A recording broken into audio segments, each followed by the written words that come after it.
Estamos aqui em mais um especial, um Up Talks muito especial. Eu sou a Mariana Ceroni, host do Up Talks, o podcast da Up Brasil.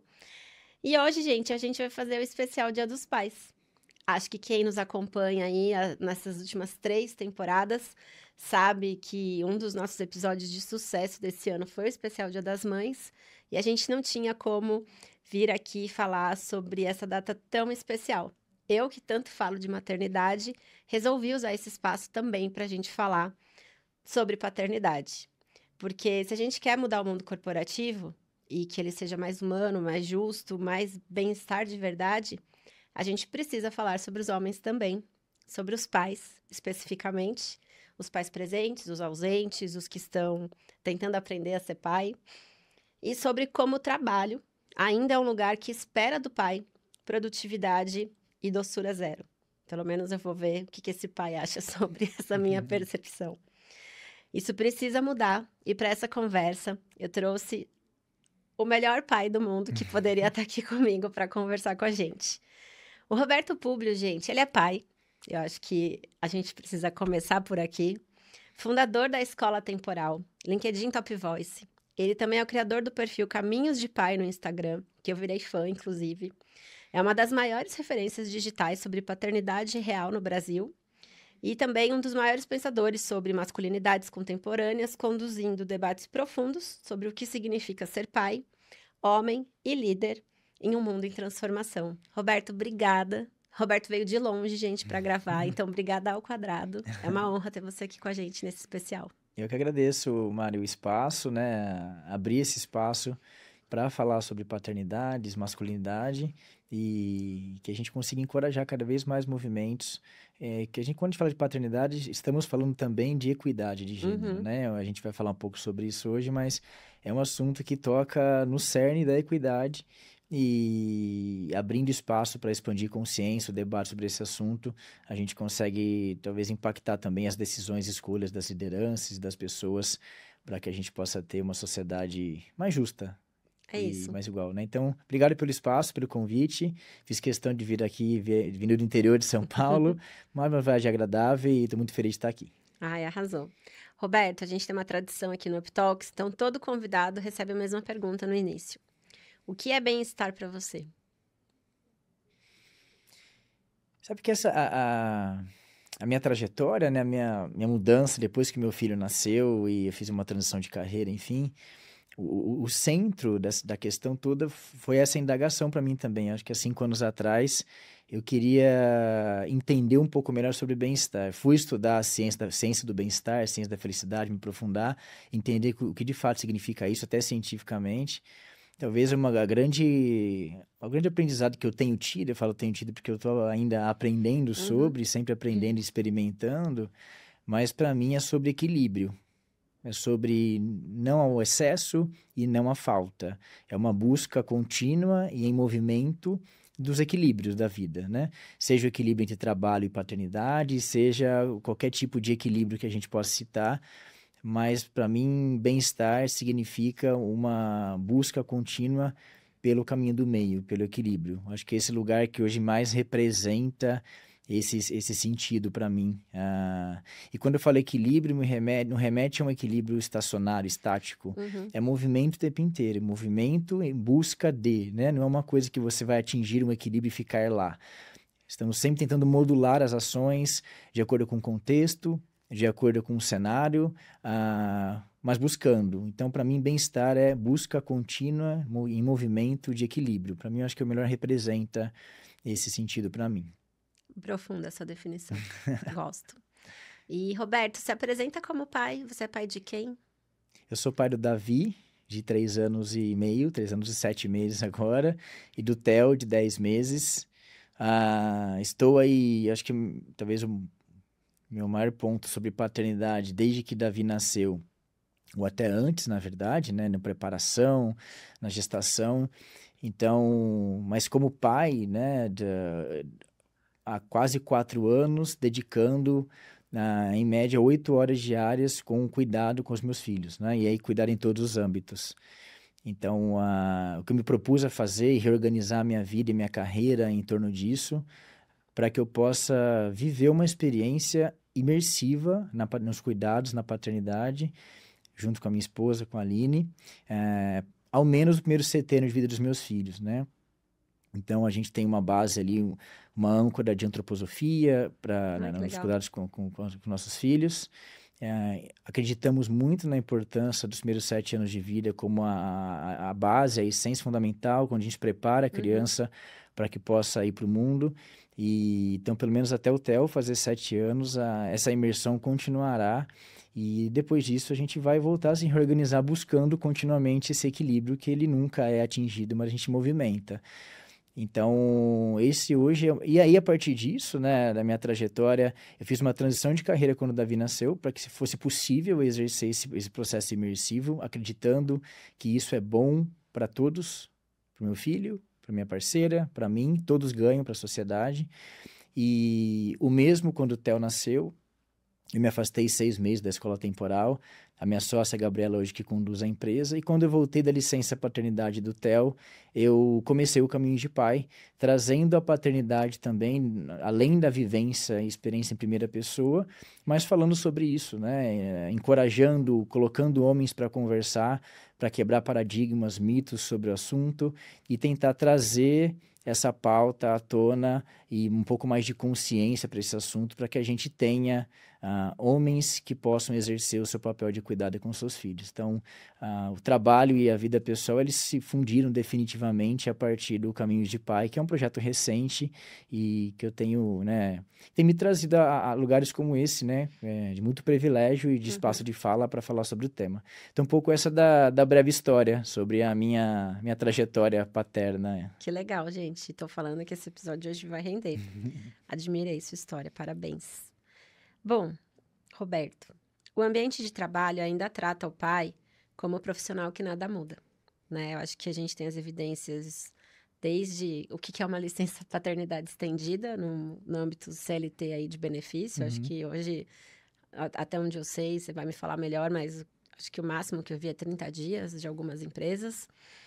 E eu queria entender, assim, né, na sua visão, nos seus estudos, por que é tão difícil reconhecer que paternidade também transforma e exige presença? Acho que tem âmbitos, várias perspectivas, Mari, sobre esse assunto, né? Tem questões do indivíduo, tem questões culturais, históricas e tem questões estruturais, né? Então, um ponto que eu gosto de colocar os homens para conversar, porque os homens sofrem em silêncio, né? A gente pegar todas as estatísticas de suicídio, de criminalidade, de ambiente prisional, a ampla maioria é masculina. Os homens se suicidam 4 vezes mais que as mulheres. A população carcerária é 95% de homens. Então, os homens, eles são ali pressionados pela sociedade de diversas formas e também isso impede que eles possam exercer esse arquétipo feminino do cuidado, da escuta, do acolhimento, que é um arquétipo, não se limita ao gênero feminino, mas é o arquétipo que faz parte também do homem, né? Todos nós, eu, você, homens e mulheres, temos parte do arquétipo masculino e feminino quanto às características, não quanto gênero. Então, o quanto o homem se abre, né, socialmente para exercer o cuidar, seja da sua equipe, seja dos seus filhos e tudo mais. Então, essas características do homem, elas também se expandem para o trabalho, no exercício da sua liderança, né? Hoje a gente fala muito em vulnerabilidade, em liderança servidora, que são arquétipos também que a gente fala sobre a paternidade. Então, é sobre cuidar, é sobre se preocupar, é sobre acolher, é sobre escutar. Acho que é um pouco disso que a gente está falando. Na licença, então, problemas estruturais, por exemplo, você citou, legislação, por exemplo, licença paternidade hoje no Brasil, ela é não legislada, então, na Constituição de 88, definiu-se 5 dias com muito suor, porque era nada, 5 dias, socorro. E como uma pauta a ser legislada. Então, uma pauta a ser legislada. Estamos aqui em 2025, ela não foi legislada, e eu sou membro da COPAI, que é a Coalizão pela Licença Paternidade, e estamos ali agora em vias de, né, batalhando para que essa pauta seja votada e a gente consiga estender essa licença paternidade para no mínimo 30 dias. No mínimo 30 dias é o que acreditamos hoje na COPAI, para que o pai possa exercer os cuidados com o seu filho, se conectar com o seu filho emocionalmente nos primeiros dias de vida, exercer o suporte, o apoio para sua mulher, parceira sim. nesse momento, que é um momento de grande desafio e demanda, criar novos hábitos de cuidado, porque quando ninguém nasce sabendo ser pai. A gente precisa de um tempo para aprender os novos hábitos, rotinas, aprender a cuidar. A gente pode se preparar na teoria, né? Estudar isso é muito irrelevante, só que o exercício da paternidade, ele é insubstituível. Então, é um tempo para que esse pai possa aprender novos hábitos, aprender continuamente, mas um mínimo de imersão para que isso seja possível, né? No mínimo 30 dias. Em 5 dias, Mari, por exemplo, o Davi nasceu na quarta. Na segunda-feira, eu fui registrá-lo. Assim, não consegui nem registrar o meu filho na segunda-feira. Eu saí do hospital com a minha esposa no sábado à tarde. Eu não consigo me imaginar indo trabalhar na segunda, assim. Para mim, eu entendo, assim, eu entendo e acolho várias realidades, né? O Brasil é um país de amplas realidades. E tem realidades que são bem mais desafiadoras de se afastar do trabalho, de fazer uma transição de carreira. Isso exige planejamento, tempo. São todos desafios reais e que cada caso tem que ser olhado com bastante carinho. Estou contando só a minha história, né? Não são respostas prontas, é só a minha trajetória, aquilo que foi possível, que está ao meu alcance. Eu sempre falo muito de coração, assim, eu não sou uma pessoa que tem a vida feita, eu não tenho patrimônio para me aposentar, eu estou ainda na luta, batalhando, empreendedor brasileiro tentando, eu não sei o que vai ser depois dos meus filhos completarem 7 anos, como vai ser o mercado de trabalho, onde eu vou me reencaixar, como vai estar a minha empresa, eu não sei, não tenho nenhuma resposta sobre isso. A única coisa que eu tenho certeza é que eu vou exercer uma paternidade imersiva com os meus filhos, nos próximos 7 anos, no mínimo, pelo menos. E eu vou acompanhar dia a dia como isso vai ser, porque eu sei que isso é a coisa mais importante da minha vida. Então, é um pouco dessa perspectiva de... Acho que exige um pouco de confiança no processo mesmo, sabe? Assim, eu não sei o que vai ser. E eu tenho certeza, né, de que tem realidades muito mais desafiadoras daquilo que eu vivo, né? Eu sou um homem branco, hétero, privilegiado, tenho um reconhecimento dos meus privilégios, compartilho só a minha história e também, de alguma forma, tento encorajar, né, incentivar homens que possam exercer esse papel com mais presença no tempo que se tem. No tempo que se tem, né? Você viaja muito a trabalho, você trabalha embarcado na plataforma, você é um piloto de avião, caminhoneiro, passa tempo viajando. Independente, como é que a gente pode, no tempo que a gente tem, perto dos nossos filhos, exercer uma presença participativa, ativa, efetiva, e no tempo que temos longe dos nossos filhos, como é que a gente pode se interessar por eles, continuar conectado emocionalmente com os nossos filhos, mesmo distante deles, porque eles têm diversas realidades de trabalho. Então, como é que eu posso? Por exemplo, hoje o meu filho ficou curioso, ele queria ver como é que era o microfone do podcast. Eu vou mandar uma foto para ele, porque eu tô aqui lembrando disso, né? Ele quer ver o microfone. Então, essa conexão, ela continua mesmo à distância, né? Esse é um exemplo do dia de hoje, assim. Saí de lá, me despedi dele, quero voltar hoje, e ainda no dia de hoje ele vai estar dormindo, mas amanhã ele prometi que acordaria, ele estaria comigo, e com a foto do microfone também. Como é que a gente pode manter uma conexão emocional com nossos filhos, porque isso vai gerar a segurança necessária para que os nossos filhos cresçam de maneira saudável, com limites saudáveis, e depois possam ir para o mundo sem precisar buscar o que lhes faltou em casa. Que eu acho que esse é o grande ponto, né? Nossa, os nossos filhos vão ficar dependentes de atenção externa, os nossos filhos vão ficar inseguros e com medo de criar e de tentar. Os nossos filhos... Então, qual vai ser o perfil dessa criança a depender de como são conduzidos os primeiros 7 anos, principalmente, tá? Então, é um pouco disso que eu acredito. E o quanto isso reverbera no exercício da liderança indo para o mundo corporativo. Na Escola Temporal, que é a empresa que eu fundei, a gente acredita muito nessa questão do indivíduo na sua inteireza, né? Então, aquele indivíduo que se abre para o cuidar da paternidade, ele também se abre para o cuidar da liderança. E ele torna-se um líder muito melhor, se tornando uma pessoa muito melhor. A paternidade, ela é boa para todas as partes. O homem evolui, torna-se uma pessoa melhor. A parceira não se sobrecarrega, pode conduzir a sua carreira, porque ela tem um suporte real e a segurança. a criança ela também adquire segurança, acolhimento e ela se torna um adulto melhor e a sociedade ganha porque todas aquelas pessoas se tornaram melhores. Então, a presença paterna ela é um eixo fundamental para que todo mundo nesse círculo se equilibre e ganhe com isso no futuro. Gente, assim, eu já abandonei o tablet, e já tinha falado para ele que eu não sou dos roteiros, mas tem tanta coisa para a gente explorar em cima dessa introdução. Você comentou, né, dos 7 anos e, enfim, conta mais um pouco para a nossa audiência, por que é tão importante, né, a gente acompanhar, de fato, essa evolução das crianças, principalmente até esse marco dos 7 anos.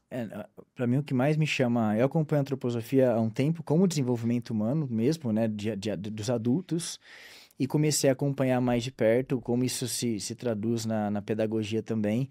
Acho que o ponto central que mais me chama a atenção na antroposofia, e que é um paradoxo com o mundo atual, é a não antecipação das coisas. Assim. A gente está num mundo onde a gente quer chegar primeiro, né? Então, as crianças têm que aprender a ler rápido, têm que aprender a falar inglês rápido, né? Eu trabalho numa rede de educação onde o pilar essencial é o bilinguismo por imersão. Uma rede que eu adoro, que tive uma grande história lá, adoro as pessoas, acredito muito no método e depois fui conhecer também outros métodos, mas acho que o ponto essencial é a não antecipação da adolescência. A gente está reduzindo a infância e antecipando a adolescência. A antroposofia, né, que estuda, né, que é uma ciência que estuda o comportamento humano atemporal, ela preconiza que do 0 aos 7 anos a criança precisa passar por algumas etapas antes, por exemplo, de se alfabetizar, antes de ir para o mundo. Então, o corpo físico precisa estar preparado, a criança precisa estar saudável, a criança precisa dormir bem, se alimentar bem, se movimentar, se equilibrar. Tem vários atributos que acontecem na infância que são fundamentais para o desenvolvimento humano do longo prazo. Qual a diferença vai fazer se a criança aprende a ler com 5 ou com 7 anos quando ela tiver 20 ou 30 anos? A diferença é que quem cumpre as etapas da sua jornada tende a se tornar adultos mais saudáveis também. A antecipação das coisas, eu acho que essa angústia do vencer, do chegar antes, da comparação entre as crianças, o meu filho sabe ler, o seu filho não sabe ler ainda, e você se preocupa, então essa comparação, essa competição está anulando, reduzindo a infância, que é o alicerce fundamental para que a vida se estabeleça sobre uma base saudável, de bem-estar, principalmente. A preocupação dos 0 aos 7 anos é bem-estar, é corpo físico, é bem-estar, é movimento, é saúde e nada mais. Então, quando eu vou criando outros elementos de preocupação, de pressão para a criança, eu estou prejudicando o desenvolvimento desse indivíduo no longo prazo também. Então, é um pouco dessa base que a gente estabelece no tempo das crianças. Cada criança tem seu tempo, sem pressão social. O meu filho é mais introspectivo, mais observador, mais ativo. Existem alguns paradigmas, né? Um jeito certo da criança ser. Meu filho está observando muito, ele não está ativo. Isso me preocupa. Mas por que preocupa? Por que preocuparia? Por exemplo, meu filho, né? Minha esposa... meu filho odeia bater foto. O Davi não gosta de bater foto. Se a gente tem 5 fotos em família, é muito, assim. Eu bati no microfone. Ele não gosta de bater foto. E a gente fica muito chateado. A gente quer uma foto em família, filho. Ele não gosta de bater foto. A gente conversa todos os dias, assim. Mas é o tempo dele. Talvez seja o grande sonho nosso, é desapegar dessas coisas, assim, e não querer bater foto, e querer só viver mesmo, assim. Talvez ele esteja realizando algo que a gente queira realizar, que eu não quero bater foto, quero só viver. Então, e a gente vai aprendendo essa percepção, tá vendo? Eu já tô tendo aqui uma coisa que é minha, não é dele. Eu quero a foto em família, mas é importante estar em família. E o respeito, né? Eu acho que filhos ensinam a gente a ressignificar respeito, assim, eu tenho isso muito forte também. É isso.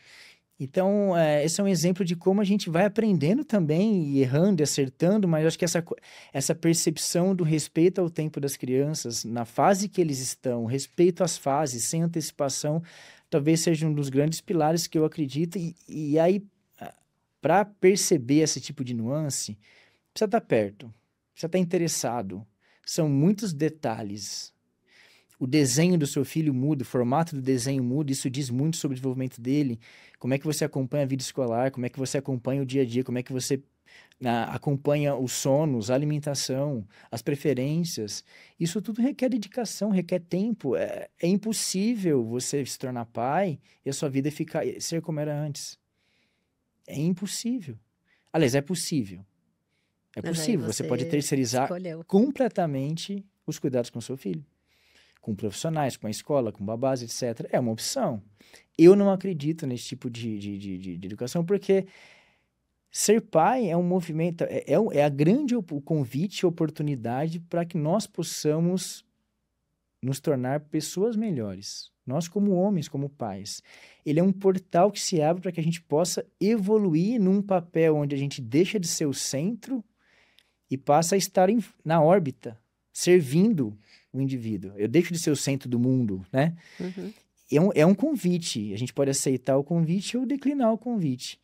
E, de novo, quando a gente aceita, todos ganham. Então, são muitos elementos que levam a nos fazer, de fato, repensar valores, significado, vida, carreira, hobbies, relacionamentos em torno da paternidade ou da parentalidade, da maternidade. Tudo precisa ser ressignificado. É um novo padrão que nasce, a gente precisa reaprender o que é equilíbrio. Sim. Reaprender o que é bem-estar. Né? Estava vendo uma entrevista outro dia que dizia isso, mas como é que você fala em bem-estar, sendo que só, né? Quem fala isso sempre está com olheira, cansado, sem dormir, falando em bem-estar. Eu era essa pessoa um ano atrás, hoje não sou mais. Obrigada, Ale Filipine, temporada 1. Eu estou sendo, porque meu filho tem 10 meses, né? O mais novo, e ele não dorme bem, porque é dente, é salto de desenvolvimento, né? Pega resfriado. Então, não é sobre o corpo físico somente, né? A paternidade fala que é uma experiência espiritual. Ela está muito além. O bem-estar passa a estar muito além do que a gente acreditava ser bem-estar, que era ir na academia 6 vezes por semana, ler 20 livros por ano. É um outro padrão que deve ser encontrado, onde a gente se conecta com outro significado. E daí vem um novo patamar de bem-estar, que para mim se tornou muito mais significativo e servidor, né?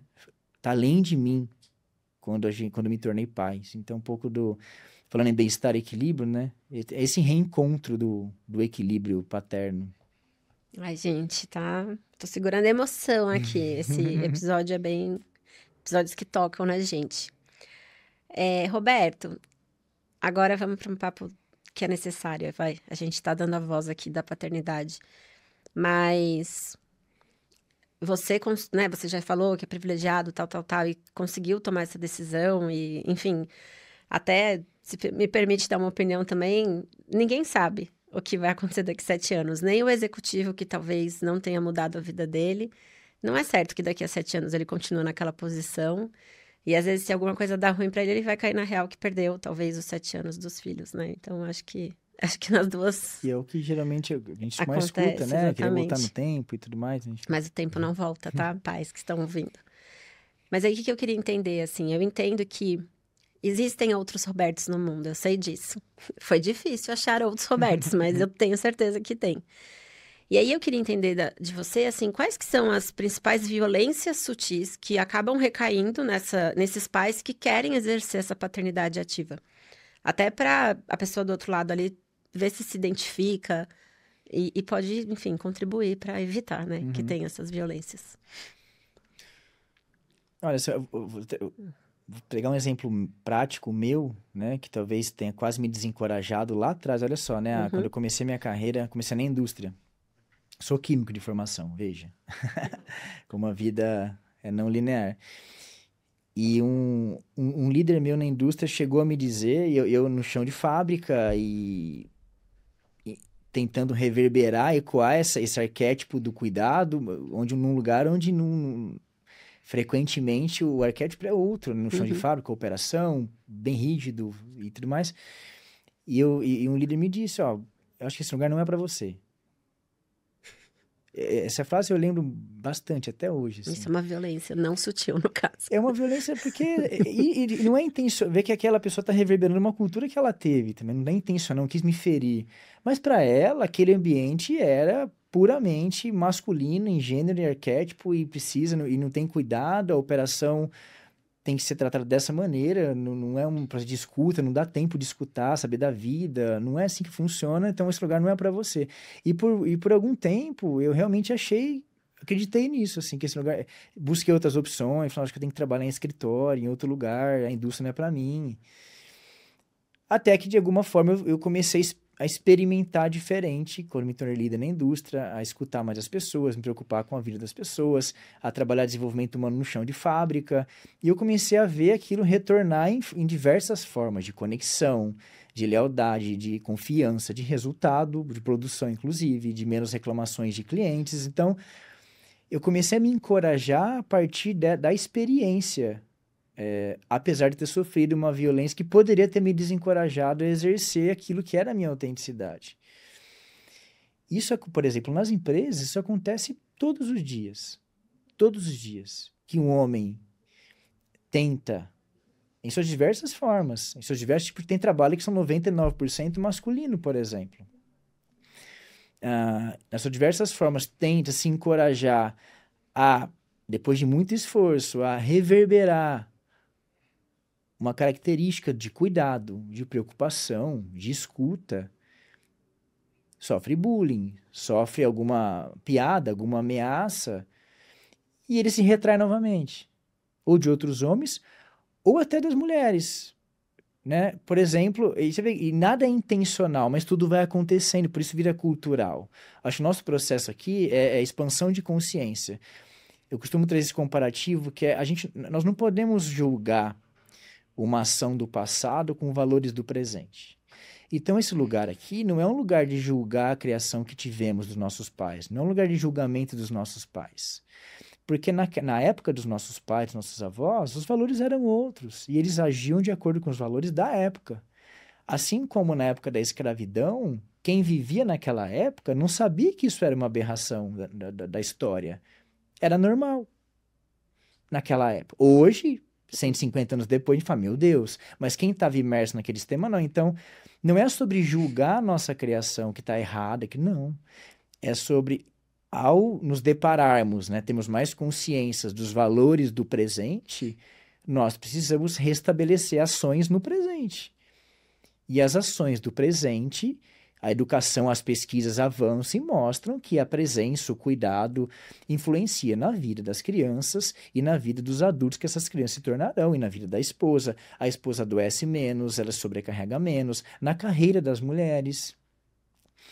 As mulheres também, por exemplo, muitas foram criadas com o pai dizendo, eu não quero que você dependa de homem nenhum para viver, você vai ser independente.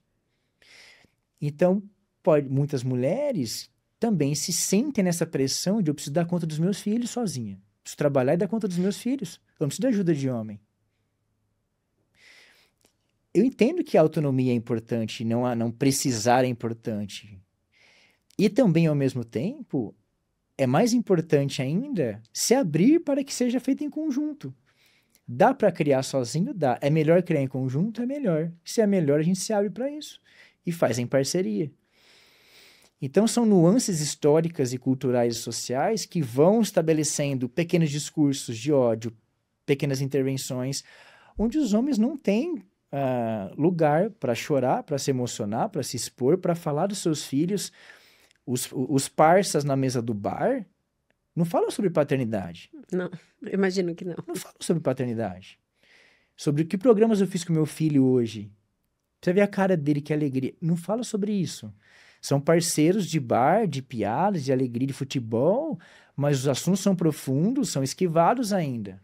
E é engraçado porque na mulher é o diferente, né? Eu, pelo menos, desde que eu me tornei mãe, os meus Vale Nights geralmente são com outras mães. E falam sobre... Você tá doida para falar de outros assuntos e fala... A gente também só fala das crianças, exatamente. Porque a realidade do pai é outra. Agora é o tempo que eu tenho livre. Então é o tempo que eu vou falar de outra coisa. Como se estivesse congelado ali, né? A vida que ele tem. E a gente é pai 24 horas por dia, né? E a gente precisa falar sobre paternidade com outros homens, porque tem assuntos que eu quero falar com outros homens, não com a minha esposa. Tem assuntos que eu quero compartilhar com outros pais. E esse espaço não existe. Então, você vê, são diversas barreiras culturais e sociais que a transformação, para mim, é o que eu acredito sobre o processo de educação, ela vem das duas direções, do indivíduo para o todo e do todo para o indivíduo. É importante legislar, regulamentar.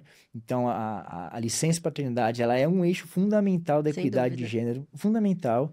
E do outro lado, enquanto isso não sai, também é relevante os indivíduos tomarem consciência dessa perspectiva. Mas os valores mudaram, as coisas mudaram, eu estou operando e nem estou percebendo. E passem ali a revisitar os seus valores a partir disso. Me preocupa algumas estatísticas, pô, olha como as coisas coincidem. Cada vez menos pessoas querendo ser líder, cada vez menos jovens querendo assumir o papel de liderança, e a taxa de natalidade caindo abruptamente. Abruptamente. As pessoas não querem exercer a parentalidade também. Então, o cuidado, o doar-se, o servir, está ficando cada vez mais escasso. E o segmento da sociedade depende do cuidado, depende do serviço, não depende do ego. Então, esses dados me trazem essa percepção de que o ego está prevalecendo em detrimento do cuidado e do servir. E acho que o intuito é a gente tentar voltar esse sistema para um elemento do cuidado em todos os seus âmbitos, na liderança, ou seja, na paternidade, assim. Então, são indicadores que me preocupam e me fazem tentar ecoar maneiras distintas de a gente inverter essa lógica, que é o que eu acredito. Eu acho que essa parte que você falou do cuidar e do servir, e é muito interessante, assim, né? As taxas de natalidade realmente estão caindo no mundo inteiro. Esses dias mesmo, saiu, né, no Oriente, acho que eu não sei, acho que está na China ou no Japão, que eles vão dar incentivos financeiros para os casais que tiverem filhos. Tamanho o problema realmente de falta de crianças que se tem. E é interessante porque a gente está vivendo já esse BO agora, mas também como vai ser essa estrutura de cuidar e servir onde o ego prevalece quando a gente ficar mais velho também. Porque a gente tá, né, as pessoas estão durando mais tempo, literalmente, né? O bem-estar tá aí, o bem-estar físico, a gente tá se cuidando mais, a medicina tá avançada e tudo mais. E aí chega uma hora que, tipo, e essa onda prateada, né, que a gente fala, como que vai ser isso? Se essas gerações não têm essa correlação do cuidar em nenhuma forma, né? Eu, pelo menos, quando me tornei mãe, eu entendi mais o que é o cuidar também do ancião, assim, que faz parte da sociedade, né? Isso. E isso tá tudo conectado. Como é que vai... E o que nós estamos transmitindo, né? Nós transmitimos aquilo para a geração dos nossos filhos, aquilo que a gente faz, Exato. né? Não o que a gente fala, o que a gente faz. O que os nossos filhos estão aprendendo conosco em relação ao servir, ao cuidar? O que eles estão aprendendo vendo isso, né? Então, essa questão ao mesmo tempo, né, Maria, é paradoxal, mas eu também gosto de dizer a paternidade tem que ser um ato consciente e intencional. Assim, não é um checklist de vida. Ter 2 filhos, escrever um livro, plantar uma árvore. Algumas pessoas sabe tomam assim? essas decisões, Check. Ao mesmo tempo que a taxa de natalidade cai preocupa em termos de futuro da sociedade, do ser humano, também não é uma obrigação ser pai. É preciso querer ser pai. É melhor você querer, E até reduz os transmitir pais essa ausentes, mensagem né? de que você vê um pai com olheira e cansado, é isso mesmo. E não se desencorajem por causa disso. Sim. Porque não é sobre isso que a gente está falando. Não é porque agora, né, ele está tentando se justificar porque ele está cansado e ainda está feliz. Não é justificar, é isso. É sobre um desgaste físico muito grande se você se dedicar, e é sobre ter como acessar outro tipo de bem-estar. Que a gente, né, você como foi mãe deve ter notado, a gente não acessava essas coisas. Não, você Quando você abre uma nova fase do faz videogame, seu filho assim. dormir, segura a mão dele, sorri pra você, assim, ver os irmãos interagindo, no meu caso, você não acessava esse tipo de coisa. Então, é a gente acessar coisas que só se acessa nesse lugar. Então, é isso mesmo, não se desencorajem porque você vai ficar... Mário, o que são... Olha o tamanho do nosso ego como ser humano, né? Nós vamos viver 70, 80, 90, 100, 120, sabe-se lá quanto a gente vai viver. O que são 5, 7, 10 anos de uma dedicação mais imersiva para que a gente possa deixar, talvez o único legado concreto no mundo seja esse, né? Nós neles, né? Nos nossos filhos, não nossos desejos, mas a nossa presença, a nosso cuidado. O que é isso? É 5% da vida? 10% do tempo? Não é nada. Não. Então, mas a gente não pode parar. A gente não pode parar, porque não dá tempo, não tem tempo para essas coisas. Então, a ideia é trazer um pouco dessa provocação para trazer a consciência de que precisamos transformar, sim, do macro para o micro, né? Da legislação é importante, e também é importante transformar do indivíduo para o todo. Os indivíduos tomarem consciência do que está acontecendo e como é que podem, nas ações mais sutis do dia a dia, fazer esse movimento dentro das suas próprias casas. E quando eu falo das suas próprias casas, uma ressalva, 50% hoje dos casamentos acabam. A taxa de divórcio alcançou, ano passado, a mesma taxa a metade da taxa de casamentos. Ou seja, metade dos casamentos no longo prazo acabam. Então, e metade dessas separações, ou mais da metade, envolve crianças pequenas. Hoje, boa parte dos lares, quase 30% dos lares, vivem em guarda compartilhada, ou em guarda com a mãe. A mãe tem uma sobrecarga, na maioria das Metade vezes. das guardas, quase metade das guardas são compartilhadas. Esse número até 10 anos atrás era 7% e cresceu para 45%. Já melhorou bastante. Tem uma pressão judicial e social para que o homem vai participar disso. Uhum. Não é só pagar pensão, né? Agora, como que acontece isso? É pegar de final de semana, é o dia sim, dia não, e quando eu trago, o que acontece? Então, é uma realidade explícita de que a criança vive talvez vive em 2 lares.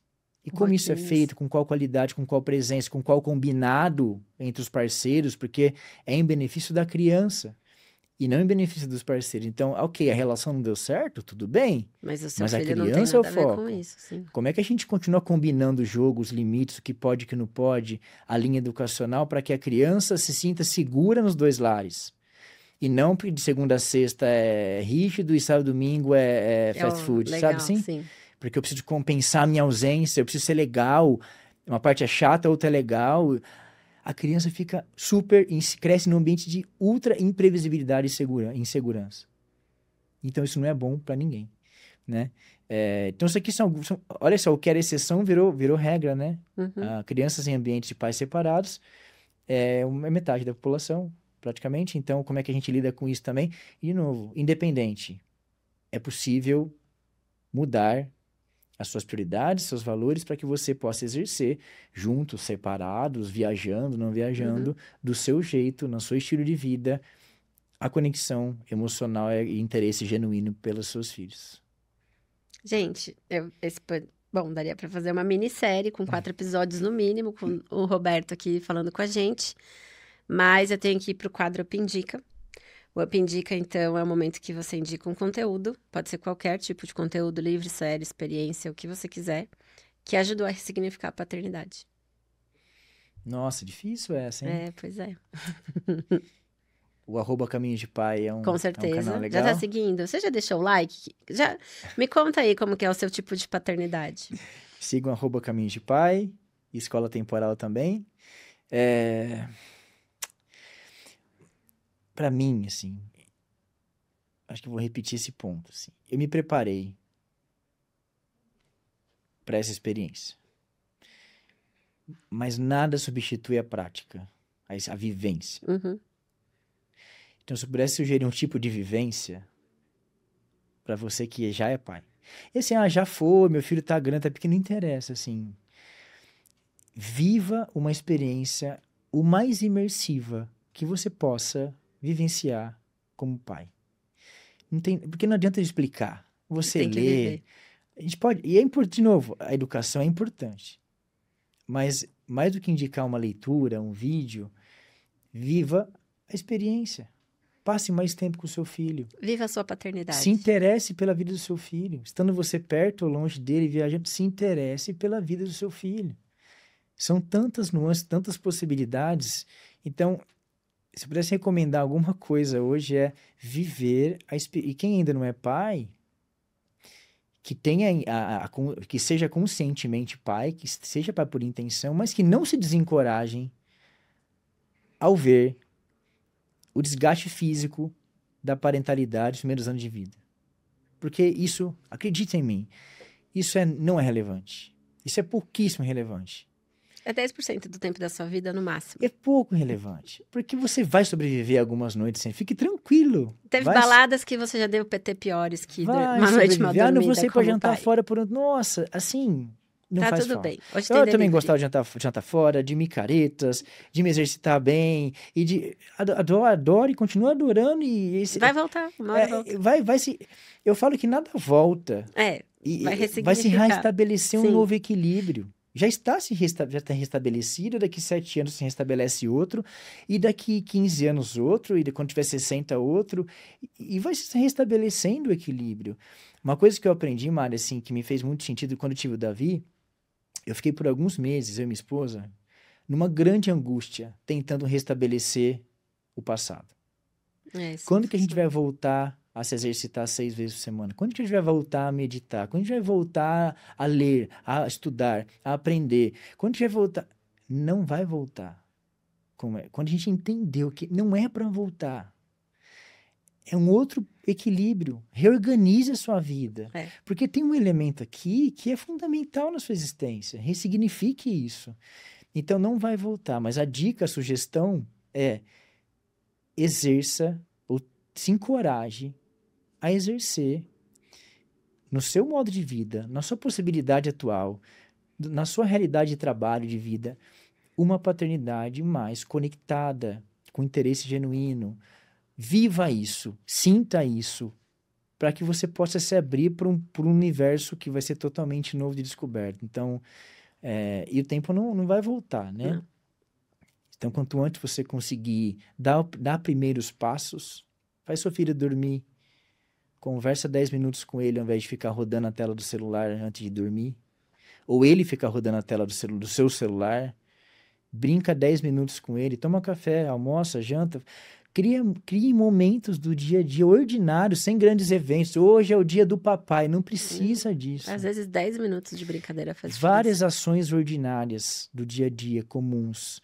Dê alguns passos, viva a experiência. Acho que talvez seja maior, o que eu quero, né? O que eu tenho vontade de falar para o mundo hoje é isso, assim. Nada substitui aquilo que eu tenho vivido. Eu vou me emocionar, mas tudo bem. Não, você tem que ter choro. Eu quero chorar até o final desse episódio. Nos últimos... Eu vou falar de 4 anos, mais 5, 6, porque nós tivemos um aborto na primeira gestação também. Então, são 6 anos aí de caminhos de pai. E vão ser mais 20, 30, 40, 50. Que seja 100. Enfim, essa descoberta para mim não tem preço. Gente, o que dizer, né? Só agradecer a presença do Roberto aqui hoje. E eu acho que pai também sente, pai também sofre e pai também cuida. Agora eu quero chorar. Sempre me fazem chorar nos especiais. E eu falo isso porque é muito forte, sabe, Roberto? Tanto o pai que eu tenho, e eu tenho esse privilégio de ter o meu pai, e se eu sou a mulher que eu sou hoje, eu sei que foi muito o modelo dele, e errando e acertando, eu sou muito grata pelo que ele fez. E eu não posso deixar de falar do pai da Meli, que também é o meu marido. Assim, se não fosse ele construindo essa parceria comigo, eu não poderia estar aqui agora gravando com você, eu não poderia ser Molda Up, eu não poderia ter meus projetos pessoais. Então, eu acho que isso é amor, assim, você tanto ser um pai presente, quanto continuar sendo parceiro, que você também é para sua mulher. Então, pai também cuida. É assim que eu encerro o Up Talks de hoje. Feliz Dia dos Pais.